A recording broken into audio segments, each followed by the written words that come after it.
Bulan. Baik, anak-anakku yang soleh dan solehah, hari ini kita akan mulai pada pembelajaran, yaitu kita akan buat dulu keyakinan kelas, karena ini adalah merupakan hal penting sebelum kita nanti melaksanakan pembelajaran di kelas 5A ini, ya.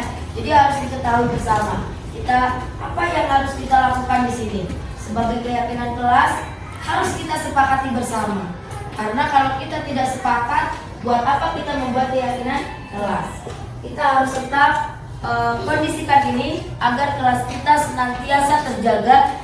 Ya, dari hal apapun kita tetap komitmen, kita konsekuen dengan apa yang sudah kita buat. Ya, siap hari ini membuat keyakinan kelas? Siap! Siap semuanya? Siap! Kali beri semangat, dua kali beri semangat, tiga kali beri semangat, empat kali beri semangat, lima kali beri semangat. Tepuk tangan untuk kita semua. Nah, anak-anakku yang soleh dan solehah, ganteng banget, cantik banget, semuanya sudah rapi, memakai baju muslim, ya. Karena tadi juga kita giat pagi, ya. Giat pagi sudah selesai dilaksanakan selama 30 menit berlalu, ya. Baik, untuk mempersingkat waktu, kita pastikan hari ini semuanya sudah ada dalam hati kalian. Kita sudah memiliki keyakinan kelas itu.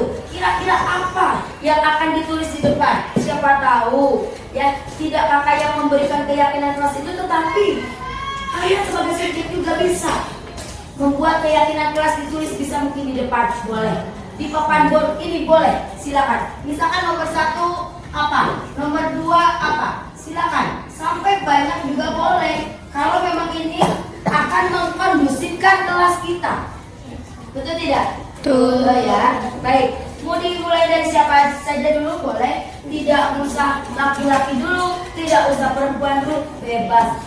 Di depan, ya, silakan. Let's do it. Yuk, yang pertama, Ija, Inar, boleh ditulis. Silakan. Kira-kira apa ya yang akan Inara tulis di depan sebagai keyakinan kelas? Ya, boleh. Silakan. Apa? Bebas. Ya. Salsa. Windy. Neighbor. Melaksanakan apa ya? Kira-kira kita tunggu. Melaksanakan apa ya? Melaksanakan budaya 5S. Oh, budaya 5S. Coba, budaya 5S itu apa saja? Ayo, 1. Senyum. Oh, boleh sopan dulu, boleh, nggak apa-apa. Ya, sapa dan salam. Tepuk tangan buat Alda dong.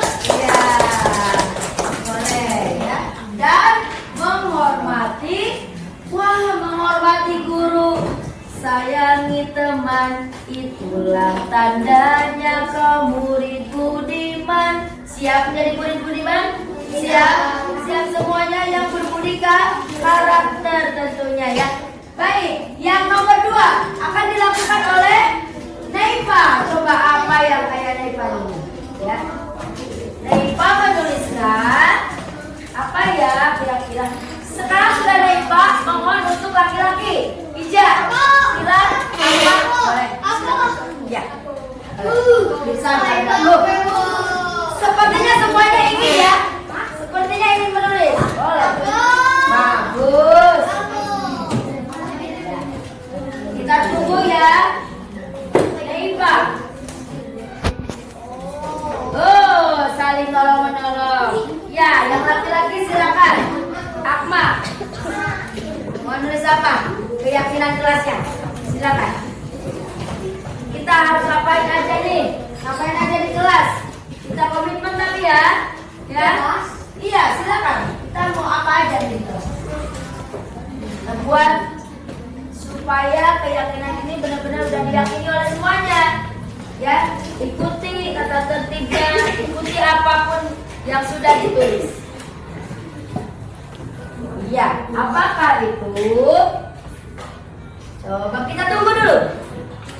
Ya, berikan tepuk tangan dulu dong. Tepuk tangan dulu. Ya.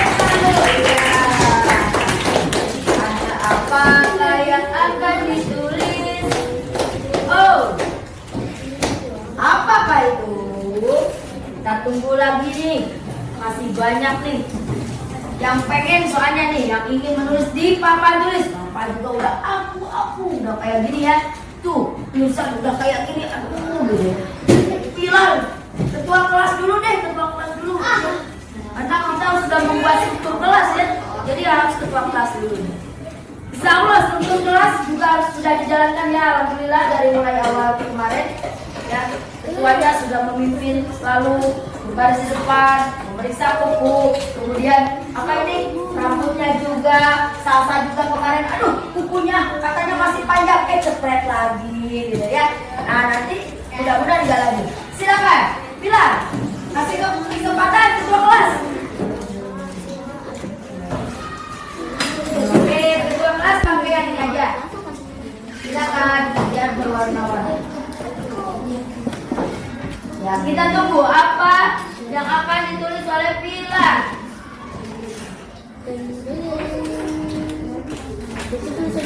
Tidak. Wah, tidak boleh. Apa ya? Tidak boleh apa ya, Dok? Tidak boleh apa ya, Dok? Ya. Tidak boleh. Kita tunggu dulu, kan belum dicatat. Ya.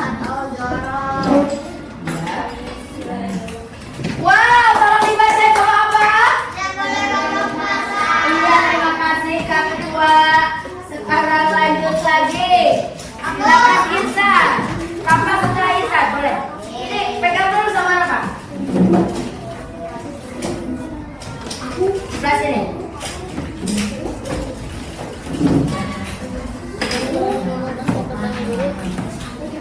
Ya. Apa lagi ya?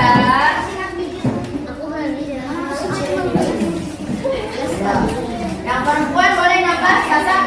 Mau tulis ya? Oke, Nadia boleh. Reva udah siap tulis? Ya. Ini boleh. Reva dulu deh, sebelah sini. Tuh udah. Ya, ya, sip. Boleh.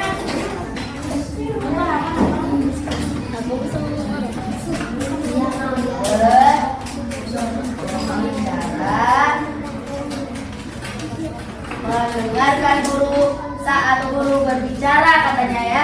Saat guru sedang menerangkan mungkin ya. Oh, ya, boleh. Oh, kurang A, ya nggak apa-apa. Silakan, Raba. Kita tunggu Raba nih, apa nih yang akan kita tahu dari Raba yang sudah kita sepakati bersama, dari keyakinan kelas yang akan kita sepakati lagi. Tidak boleh. Nah, kalau ada tidak boleh itu, tidak boleh. Nah, tanda seru loh.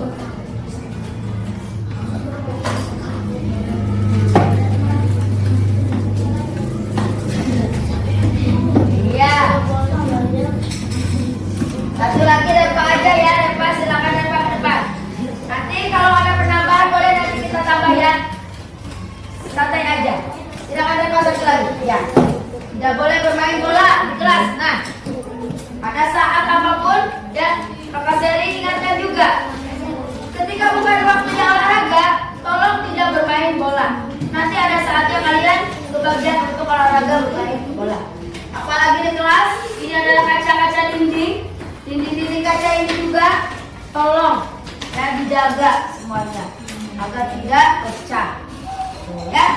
Ada lagi, yang satu lagi dari lasting ini yang nomor 7, tidak membuli dan memalak teman. Nah, siapa yang suka membuli? Siapa yang suka memalak? Siapa? Ya kalau waktu kelas depannya masih ada suka malak-malakan. Di kelas 5A nggak boleh lagi. Paham ya? Coba kita bacakan dari awal. 1, 2, 3.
hari ini nanti kita lanjutkan untuk pembelajaran berikutnya. Dan ini kita sepakati, sekretaris mohon dicatat dulu ini ya.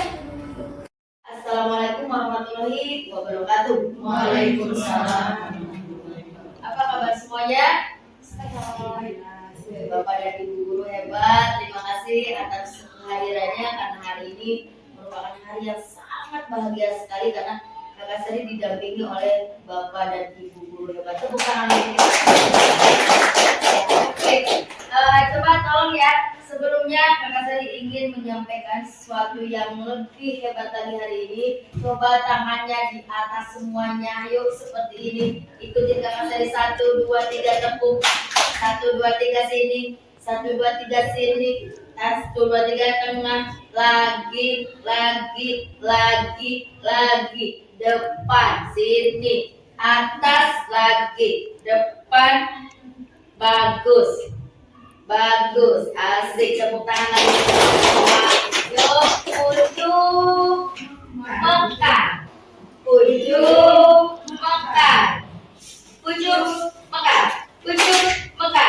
Bisa seperti itu? Sekarang sebaliknya. Mekar, ujung. Ya. Ujung, mekar. Ujung, mekar. Kejauh. Mekar. Mekar.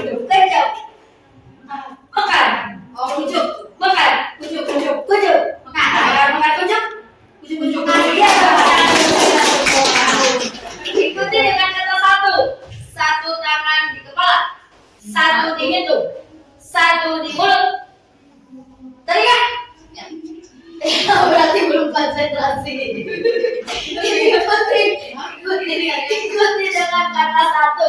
Ikuti dengan kata satu. Makanya konsentrasi. Satu tangan di telinga, satu tangan di mulut, satu tangan di hidung, satu tangan di mata. Alis. Belum konsentrasi. Kita satunya ya. Yang tidak ada satunya jangan dipegang-pegang. Harus ada satu. Ya, sekarang. Baik, untuk memulai hari ini, Kakak Sri akan mensosialisasikan bagaimana budaya positif yang ada di sekolah kita tercinta ini, yaitu Sekolah SDN Dewi Sartika Cipta Bina Mandiri. Silakan Ibu perkenalkan ini Kakak Sri. Ya, kita berada di mode 1.4. Silakan Bu, slide-nya.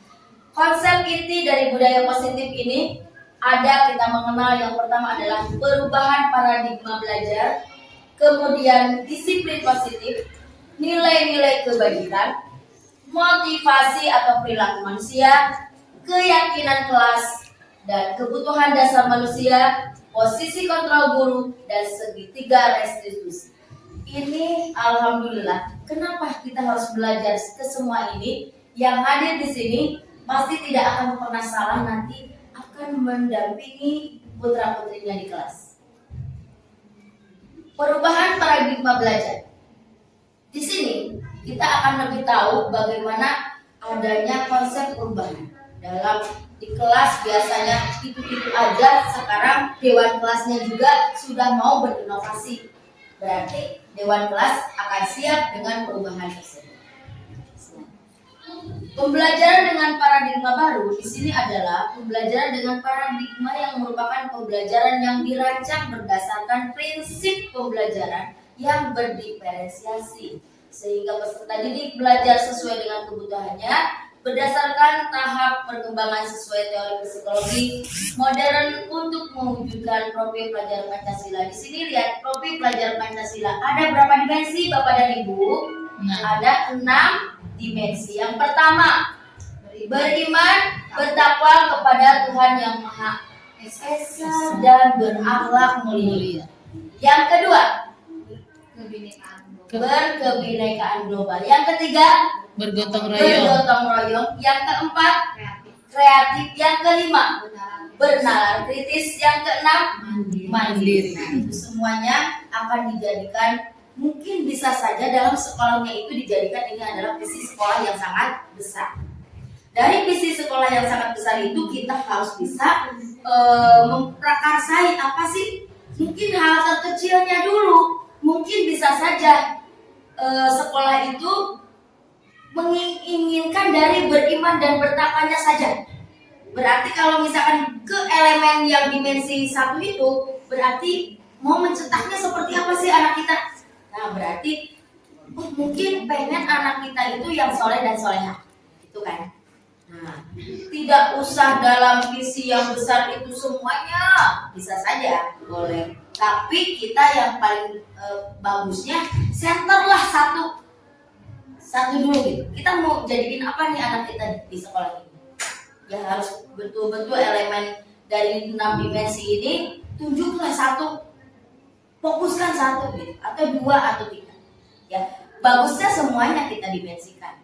Kalau sudah betul-betul semuanya nyaman, aman, kondusif sekolahnya, barulah profil pelajar Pancasila ini akan terwujud dengan sebaiknya.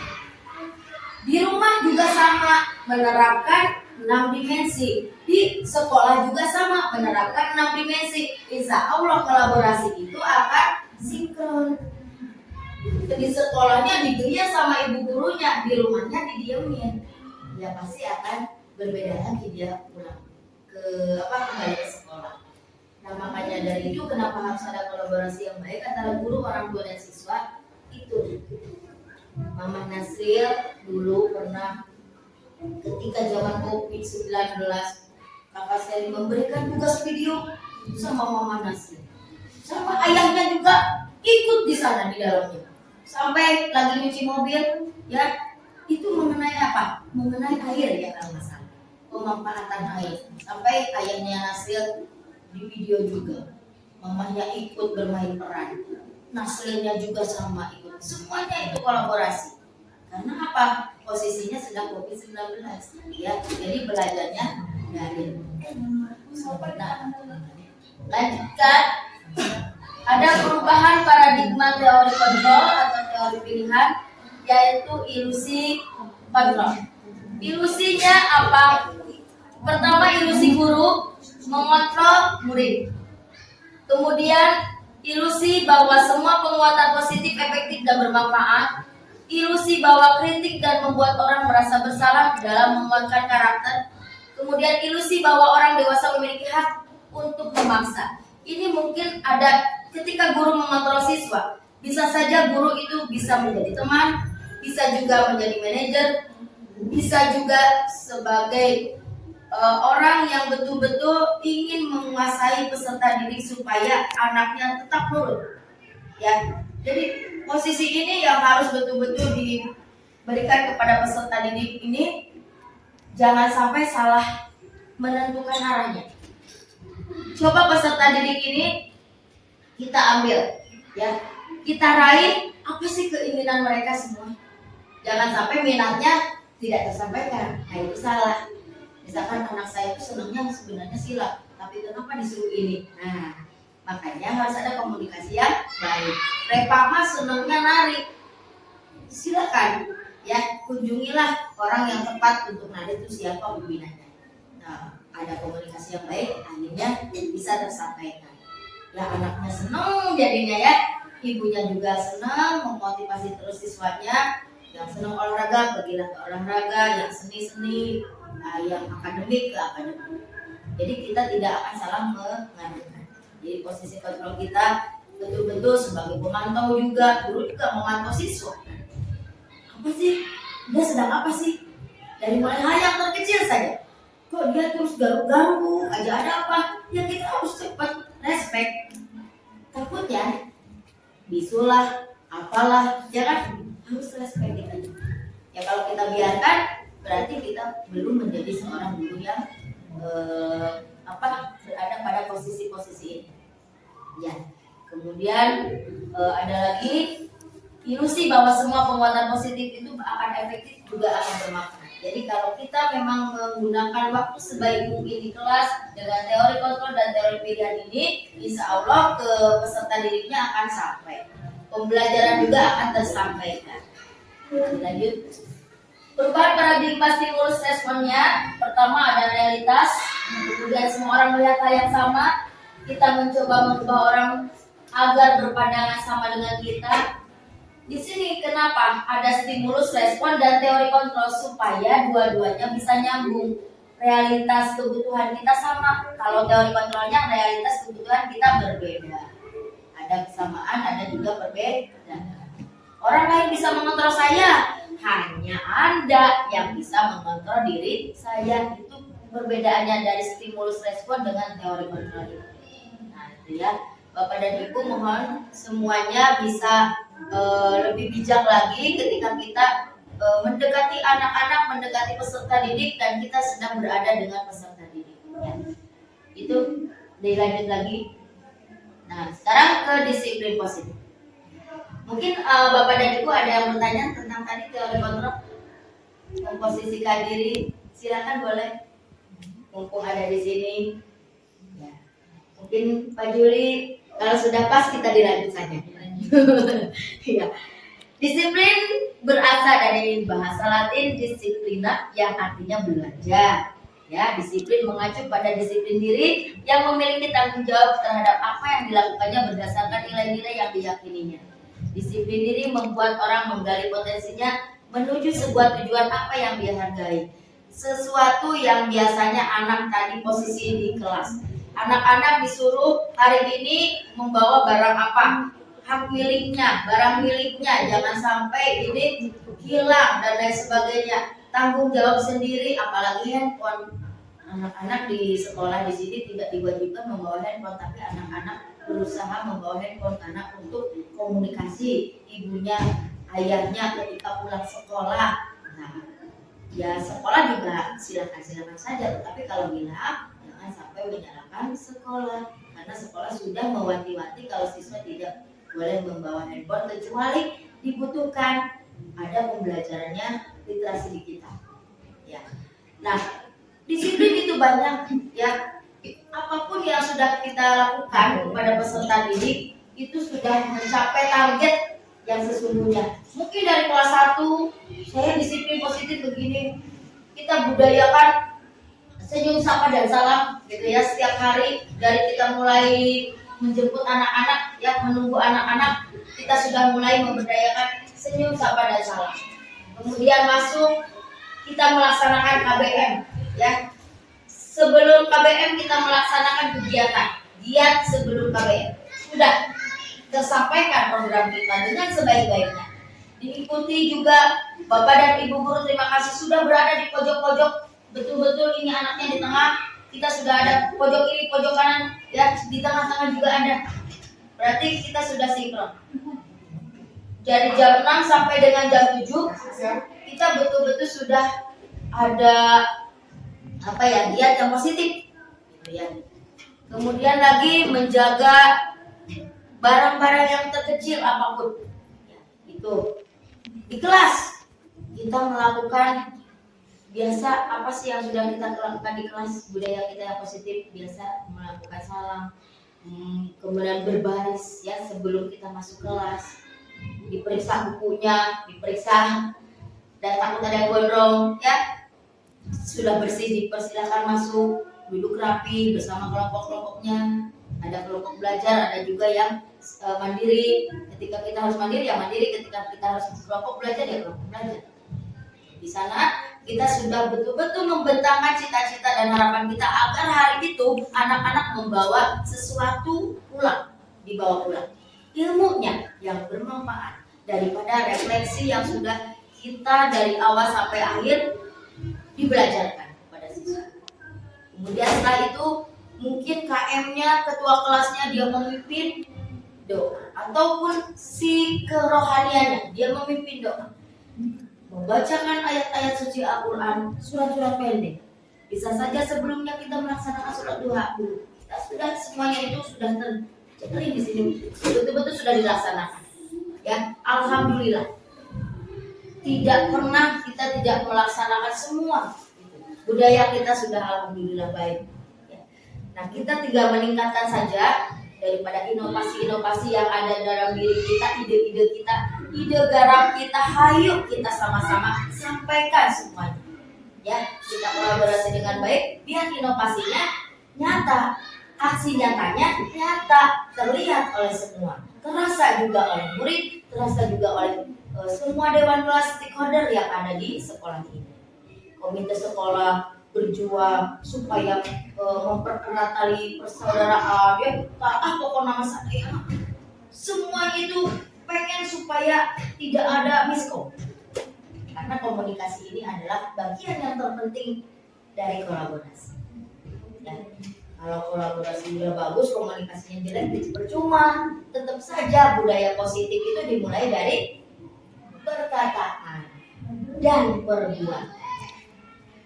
Ya, kalau dalam Dasa Dharma itu ada pada Dasa Dharma nomor 10. Suci dalam pikiran, perkataan, dan perbuatan. Bisa udah nyampe 10 Dasa Dharma aja anak. Insya Allah, karena karakter itu banyak di kepanduan itu banyak sekali. Makanya terapkan di budaya positif di kita, terapkan di sekolah maupun di rumah. Karena di rumah juga bapak dan ibu guru juga sebagai ayah dan bundanya anak-anak. Baik, lanjut. Disiplin positif merupakan salah satu cara penerapan disiplin yang bertujuan untuk apa? Menumbuhkan kesadaran serta memberdayakan peserta didik tanpa imbalan atau penghargaan, reward, ancaman atau hukuman. Kadang-kadang begini, Kakak Seri waktu tahun berapa ya? Mungkin tahun kemarin, anak-anak yang bagus nilainya dikasih reward. Kadang-kadang silver queen kakak lepas 5 ya, silver queen itu.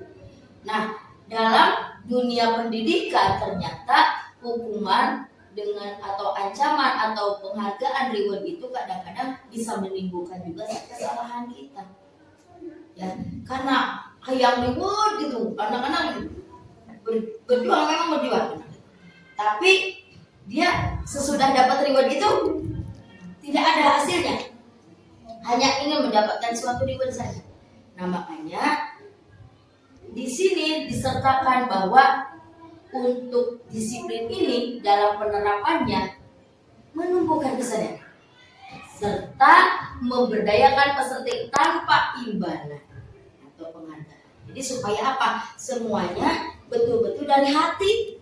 Gitu. Bukan hanya karena ingin reward saja, tapi anak itu melakukannya sudah memang terbiasa. Jadi kalau tidak ada reward, udah teh, mau disiplin, ya mah, daur reward, kan gak gitu. Jadi dengan seperti itu pun membahayakan juga buat siswa. Kita mau yang mana nih dari disiplin positif yang kuatnya? Mending dari hati, karena ada reward. Seperti itu, ya. Kita benahi sekarang.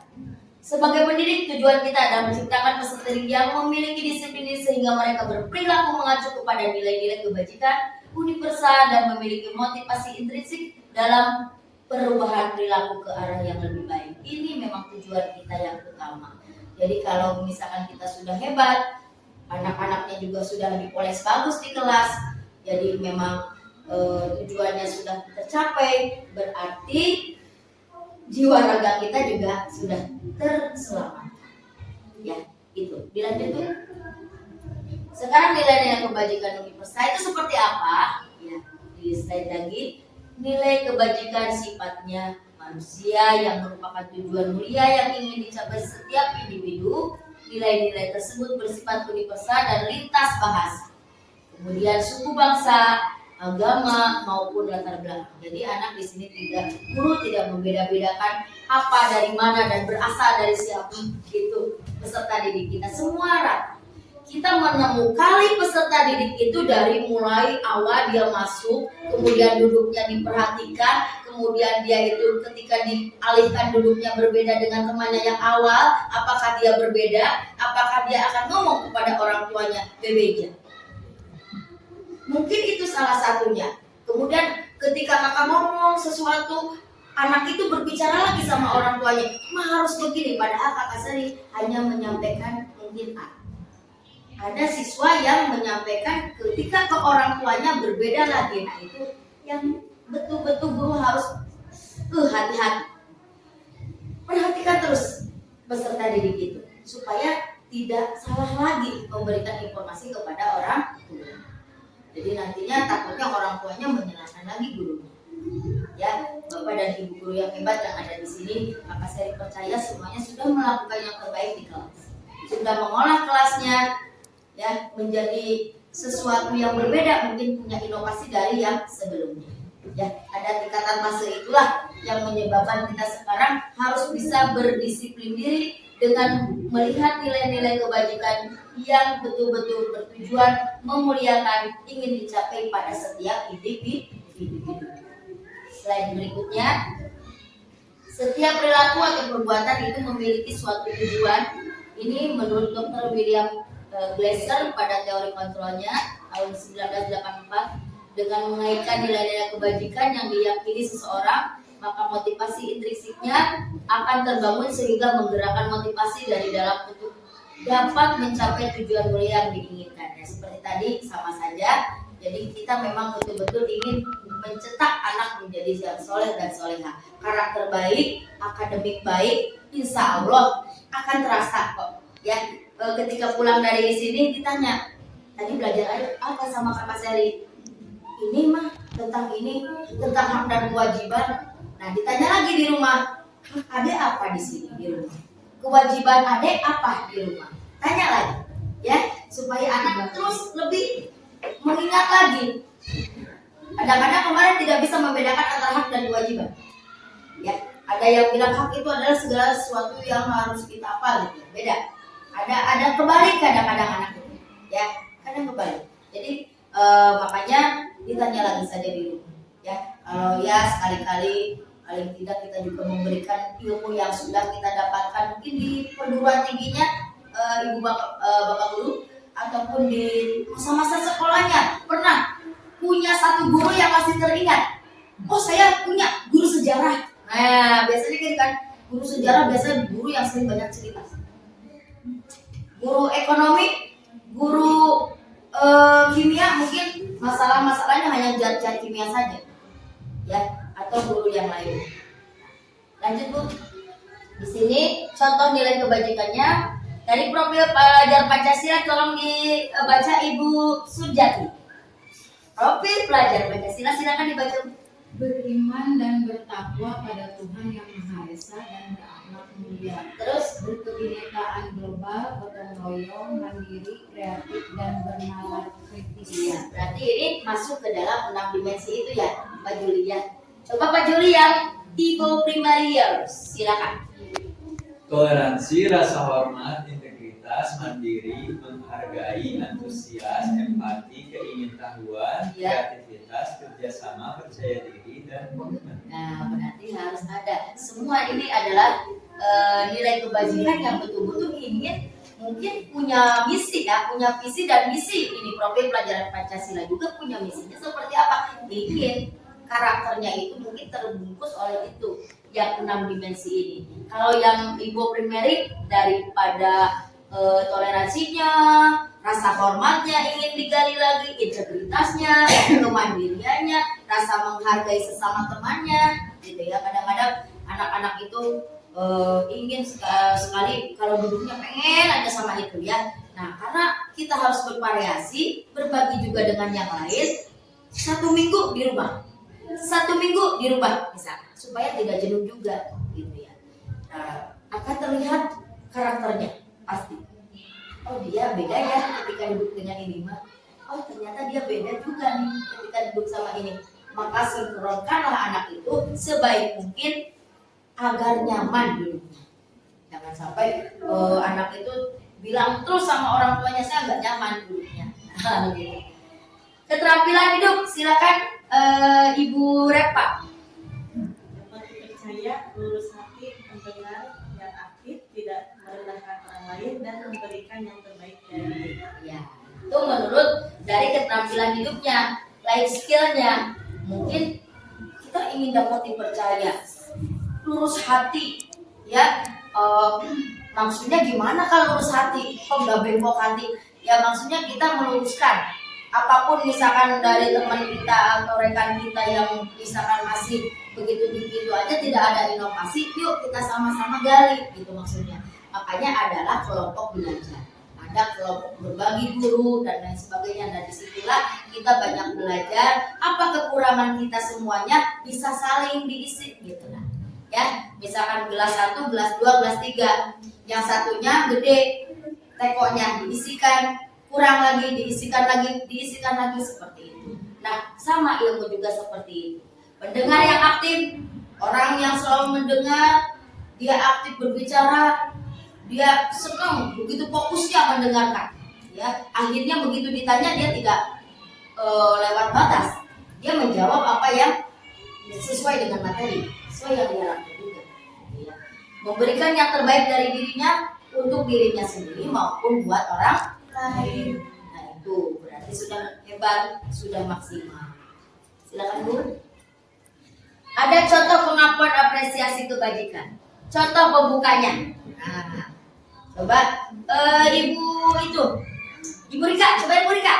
Silakan Bu Rika dibaca. Contoh pengakuan atau apresiasi kebajikan yaitu pembuka.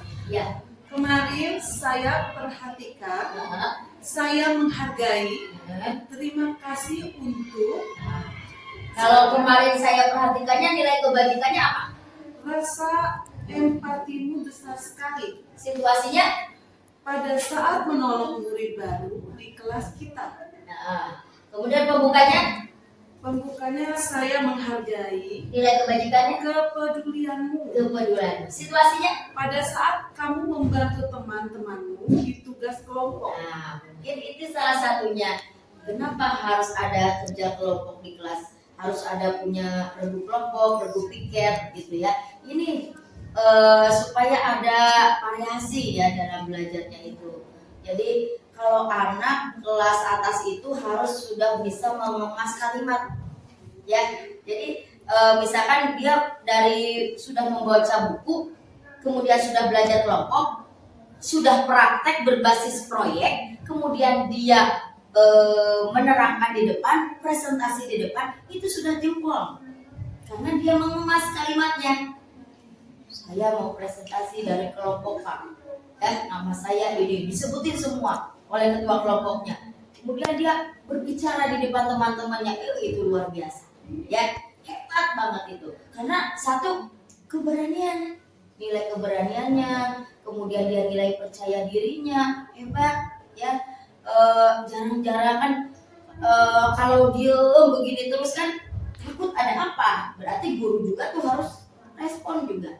Tanya kenapa diam saja, takutnya kan dia sakit ya. Jangan dibiarkan, di sini ada UKS, berangkatkanlah ke UKS. Jangan disuruh sendiri juga ke UKS-nya. Sorangan. Anak udah sakit disuruh sendiri, ada tangga di sini. Ya, evakuasi kita ini kan dalam keadaan sakit itu kan anak bisa pingsan di jalan. Makanya sebagai guru kita posisikan sebagai yang tadi posisi kontrol kita, pemantau, ya, manajer, pembuat merasa bersalah, kemudian sebagai teman, gitu ya. Jadi di sana itulah kita harus bisa menempatkan. Jadi jangan takut kita ini seperti kakak Serima, seperti Jombang Utara sih bawa aturan. Jangan takut dikatakan seperti itu, karena ada saatnya kita juga harus meraih mereka sama-sama ketika kita bermain. Ada kalanya kakak saya sebagai manajer, bapak dan ibu guru di sini sebagai manajer di kelas, fungsikan, gitu. Ya, tapi memang paling bagus itu adalah sebagai manajer. Ya, terima kasih untuk pembukanya, nilai kebajikannya untuk rasa tanggung jawab.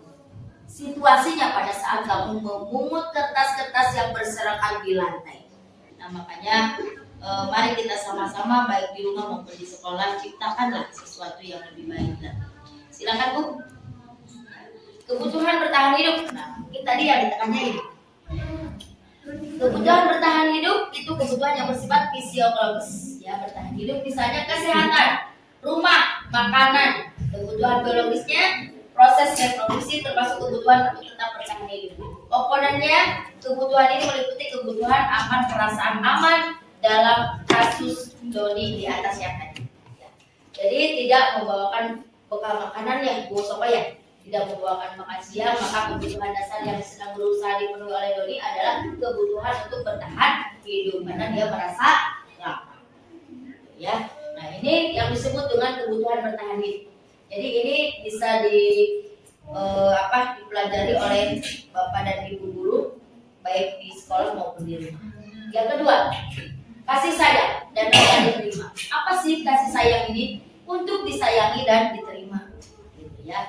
Meliputi kebutuhan apa aja, hubungan dan koneksi sosial, kebutuhan untuk memberi dan menerima kasih sayang, semuanya di sana. Silakan mengemasnya sebaik mungkin supaya samawat ya warot Sakinah ya sakinah eta meureun diharapkeun kurang banyak sadayana ya.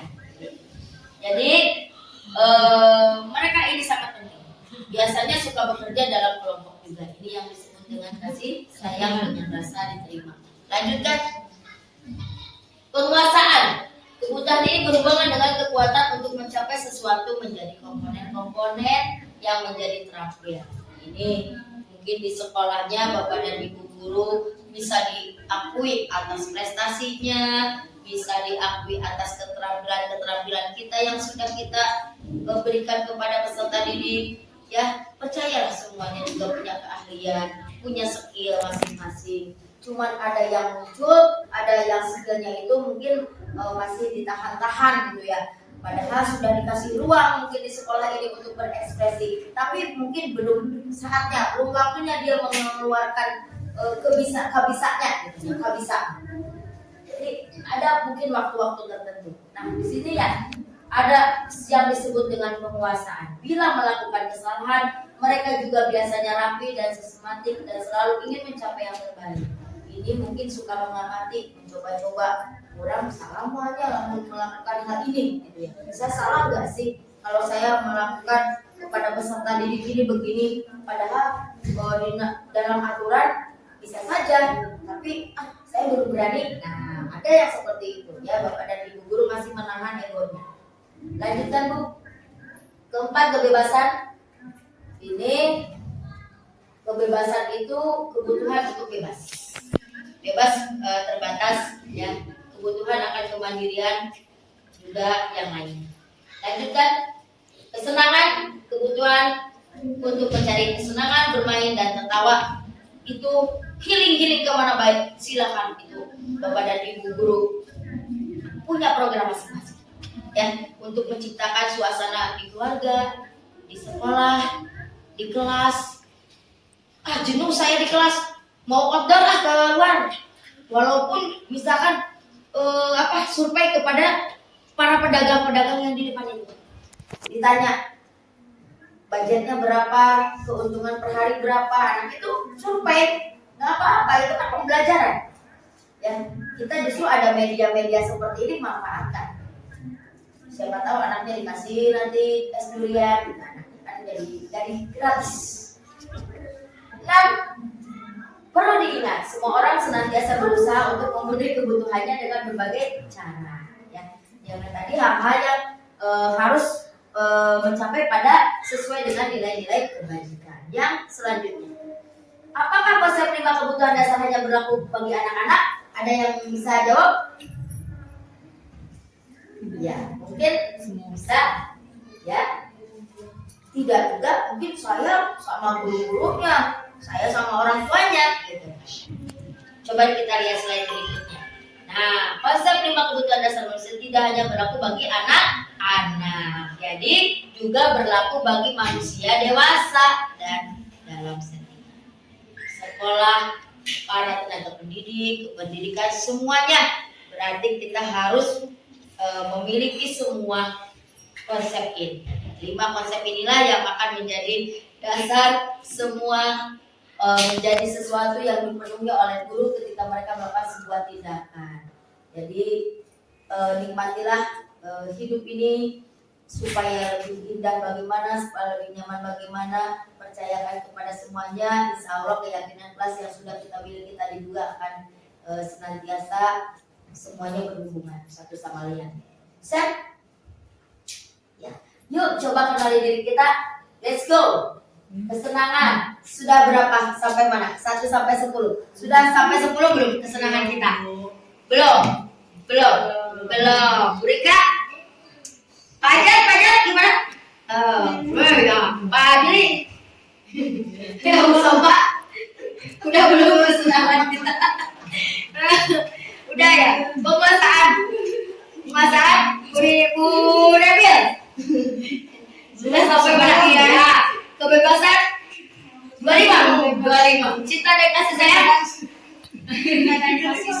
udah ada hampir 90. Wih,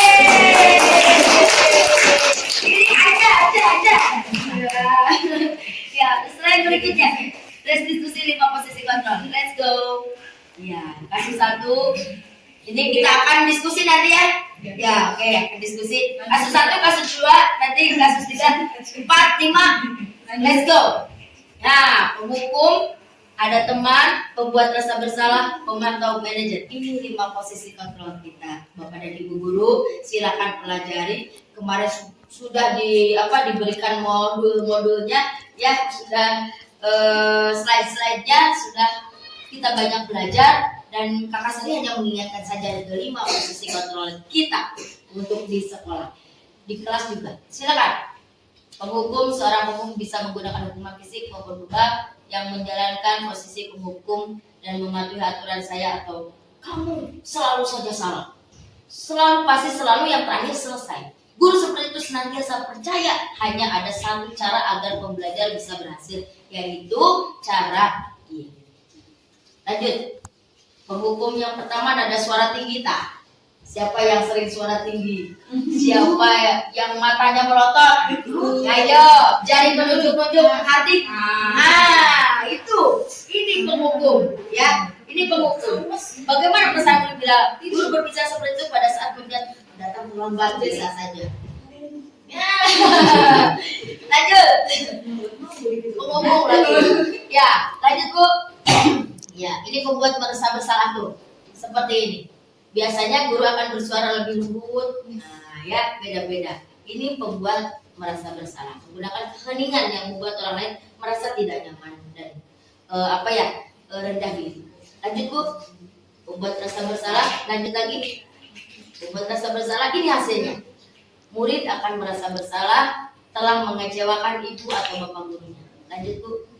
Teman, guru pada posisi ini tidak akan menyakiti murid, namun akan tetap berupaya mengontrol murid melalui persuasi. Nah, ini kadang-kadang kakak Sari menggunakan ini juga di kelas. Ya, tapi kakak Sari lebih banyak menggunakan sebagai manajer di kelas. Lanjut. Nada suara, drama, gerak, bercanda, bahasa tubuh merapat pada murid, dia mata dan senyum jenaka. Ini yang selalu seperti. Lanjut. Nah, ini hasilnya merasa senang dan akrab dengan guru. Ya, lanjut. Pemantau. Ibu Sopa mungkin pernah menjadi pemantau? Pernah ya? Ya, jelas, karena guru itu ada 5 posisi kontrol. Aduh, bingung kakak ini.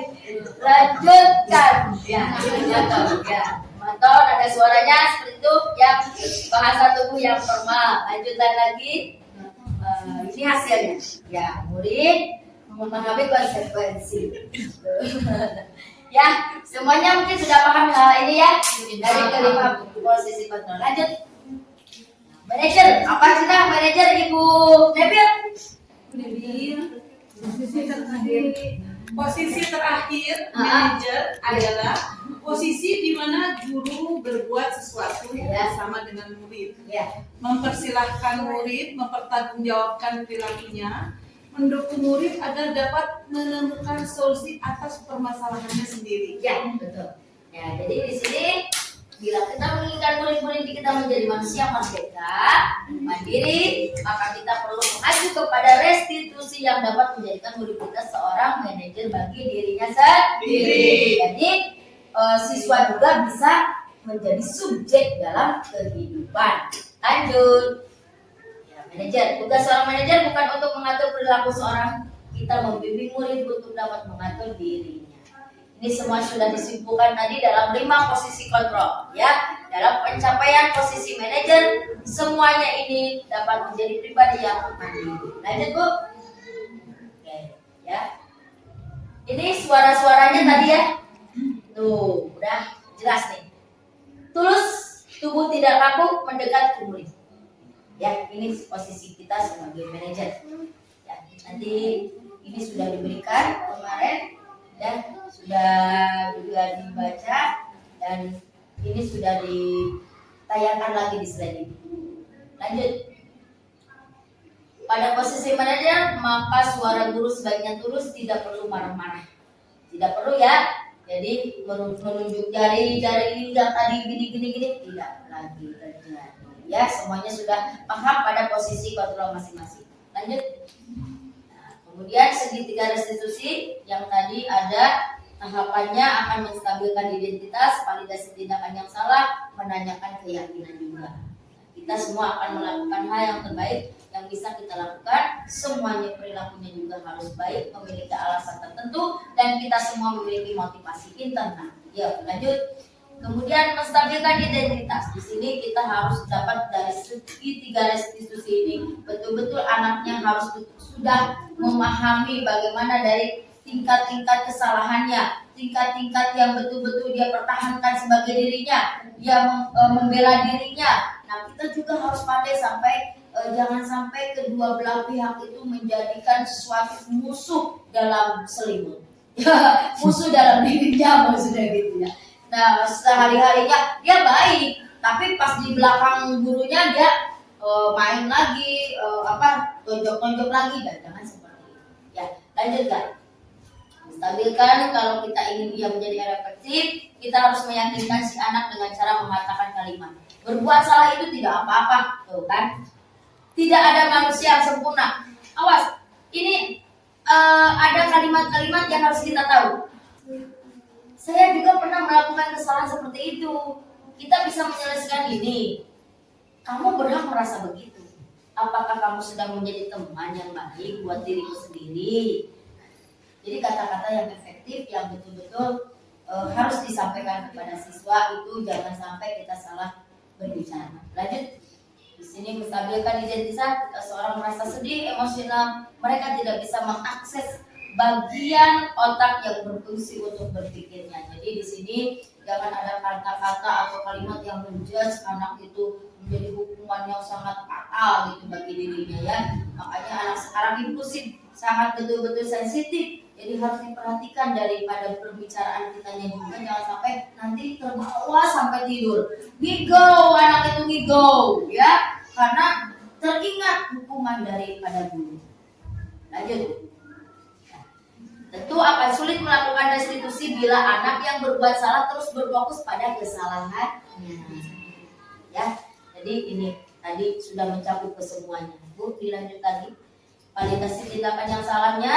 Setiap tindakan kita dilakukan dengan suatu tujuan memenuhi kebutuhan dasar tadi. Ya, kesenangan ya yang tadi juga sudah diberikan kepada Bapak dan Ibu guru, ada kepuasan tersendiri, kemudian penguasaan ya yang sudah kakak berikan tadi, yang memiliki cara berpikir yang proaktif, yang mengenali tujuan dari setiap tindakan-tindakan yang sudah dilakukan oleh Bapak dan Ibu guru.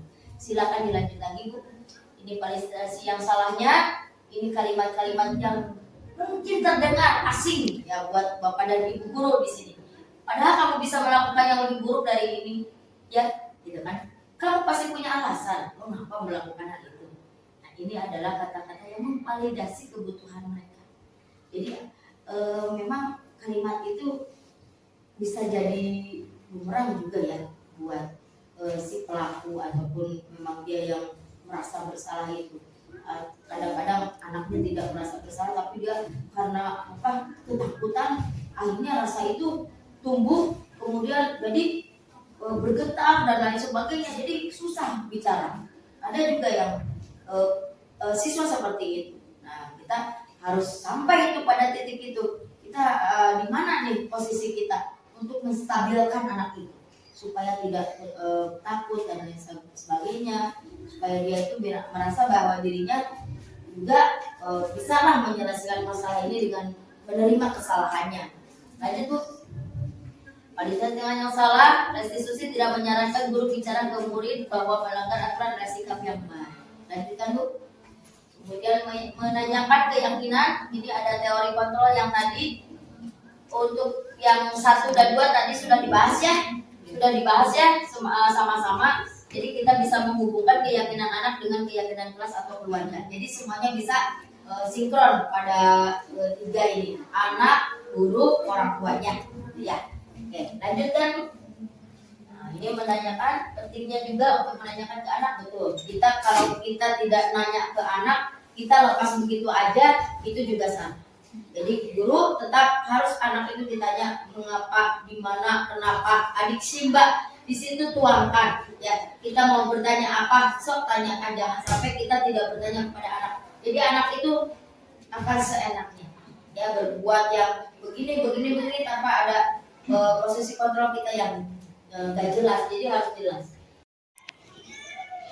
Baik, Bapak dan Ibu guru, itu saja pemaparan dari Kak Sari mengenai budaya positif ya yang terjadi di sekolah kita dan akan kita sosialisasikan, kita terapkan kepada peserta didik. Mudah-mudahan bermanfaat dan esok lusa kita ketemu lagi bersama Kak Sari. Jangan bosan ya semuanya. Siap, Kak. Siap ya semuanya. Merayakan budaya positif di SDN Dewi Sartika. Siap? Siap. Oke, tepuk tangan untuk kita. Terima kasih, mungkin itu saja. Wassalamualaikum warahmatullahi wabarakatuh. Waalaikumsalam warahmatullahi wabarakatuh.